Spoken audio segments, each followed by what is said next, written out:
I'm making car ramps for my car, for an oil change. Using an old railway tie. Put it this way, the trains aren't using them anymore.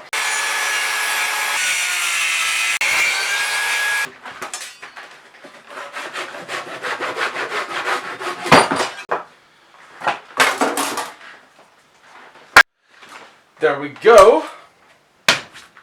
Got a little ramp for the car to drive up on. Stopper here. Got the other one over there, all ready and done and waiting. The very last thing that I came to think of was that, hey, it's Norway. It's December. There we go. We got the stop on here. Eisenhower 2000 on the back there. Let's go see if it works. Oh, and by the way, this is not for asphalt, tarmac use. Currently in the process of changing the oil. Oh boy, it's fine. On my car, the mounts worked really well. Didn't lift it up too much, just enough that I could get access.